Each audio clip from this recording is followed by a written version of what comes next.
السلام عليكم، معكم محمد مالو من قناة ميكانولوجي. النهاردة هنشرح قائمة الفيو والريفيو من كورس الباوربوينت. تابع معايا.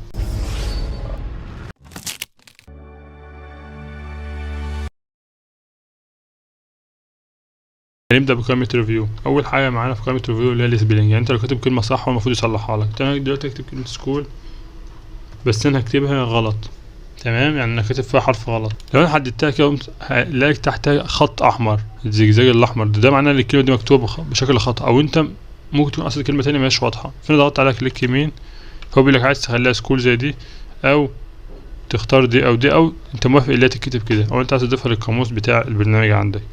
طب في طريقة تانية غير دي، اللي انت تضغط على ايه بي سبيلنج دي. هو اديك اختيارات، انت لو ضغطت على اد يبقى انت هتضيف الكلمة دي عندك في القاموس فتعتبرها صح، فمش هيقعد يديك الخطأ على طول. طيب لو انا عملت وافق المرة دي بس، لما تيجي تكتبها تاني هيحصل لك مشكلة، يقول لك دي الكلمة دي غلط. طب لو هتدوس عليها على طول يبقى انت الكلمة دي هتسجل عندك برضه. طب لو انا ضغطت على شينج هتغيرها.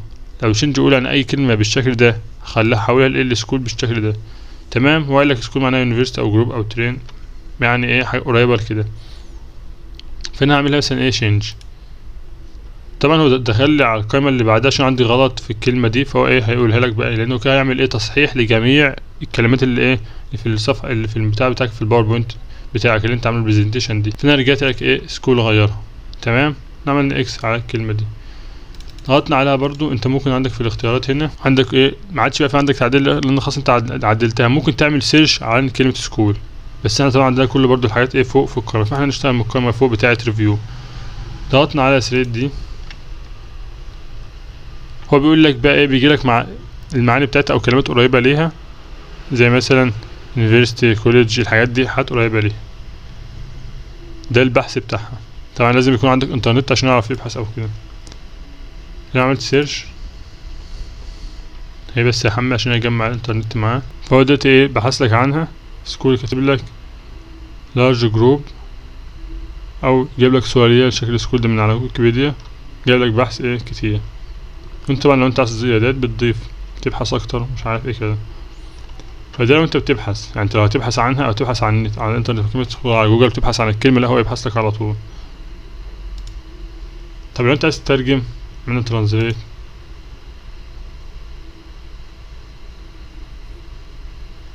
برضه بيحتاج انترنت لانه لازم اتصل بالانترنت. اما قال لك ترجمتها من الانجليزي للعربي مدرسة، وانت ممكن طبعا ممكن تغير اللغة بتاعتك، بس عادي احنا هنسيبها عربي.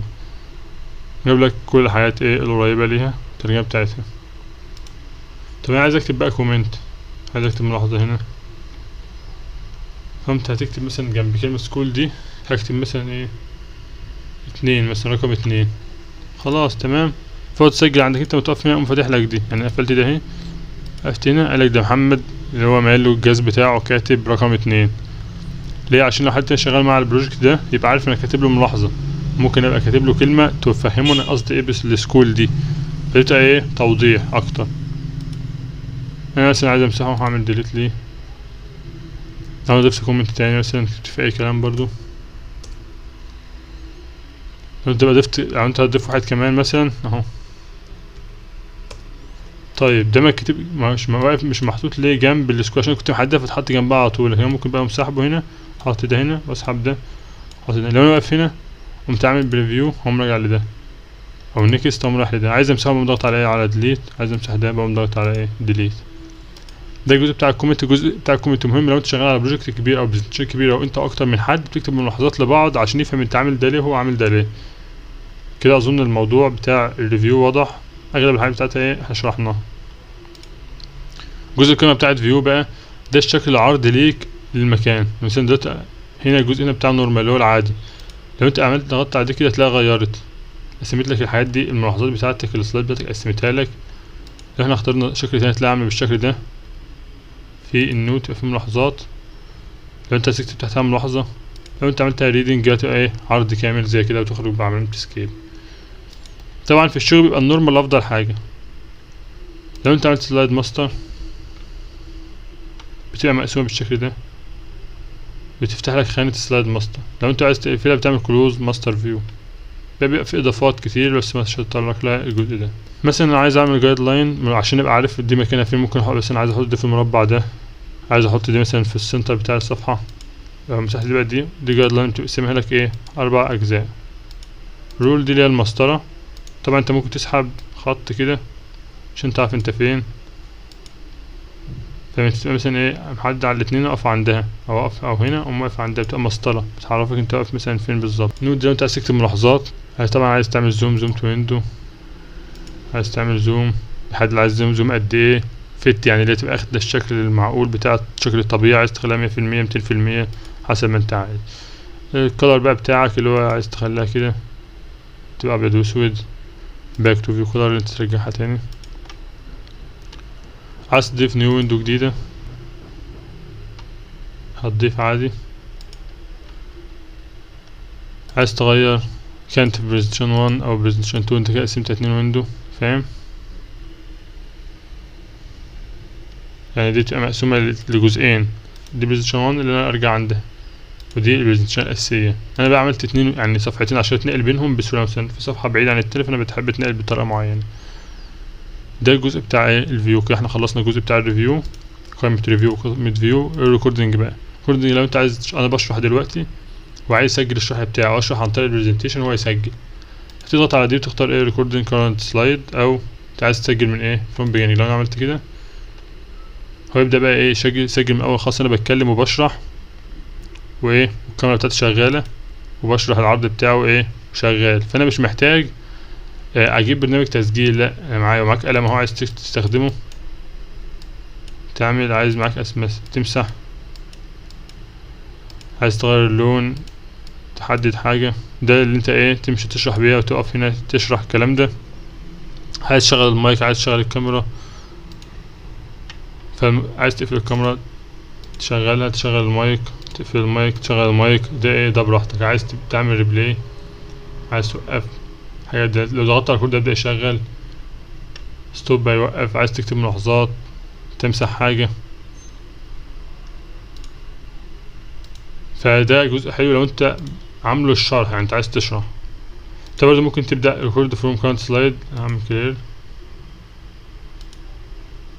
عايز تعمل بقى سكرين شوت، تاخد سكرين شوت لحاجة معينة،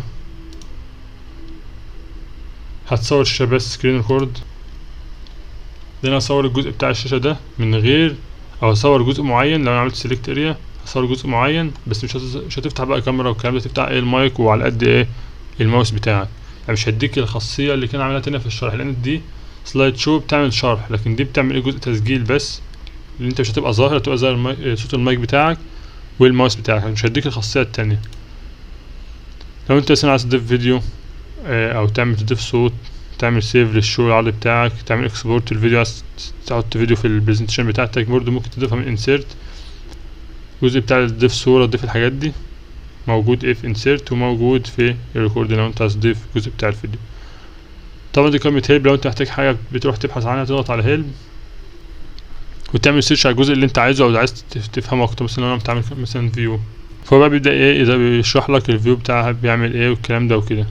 هنا قائمة فيو الحاجات اللي فيها انت عايز تبحث عنها معينة، طبعا بتدور لحد ما توصل للي انت عايزه، هي بتساعد شوية بس يعني ايه شايف الموضوع مش مستاهل، بس طبعا في حاجات ممكن احنا مش واخدين بالنا منها او محدش شرحها، فانت عايز تعرفها انت تقوم ايه تبحث بيها عن طريق قائمة هيلب، هتلاقي شرح لك الباوربوينت فيه كل التفاصيل بتاعتك. كده احنا شرحنا جميع القوائم في الباوربوينت، واظن الموضوع بقى سهل، بس ان انت ترتب افكارك وتشوف انت عايز تعمل ايه وتحدد قبل ما تبدا تشتغل انا عايز اعمل مثلا برزنتيشن عن ايه، وتجهز حاجتك، وبعدين تبدا تشتغل، تجهز الصور اللي انت هتجيبها، تجهز الكلام اللي انت هتكتبه، تجهز الملاحظات اللي انت عايز تركز عليها، وبعدين بقى تبدا الباوربوينت هيساعدك ان انت تعمل العرض الجمالي، الشكل الجمالي، التنسيق بتاع الحاجه في العرض ده بيساعدك جامد. اتمنى الناس كلها تكون استفادت، متنسوش تدعمونا باشتراك ولايك للقناه.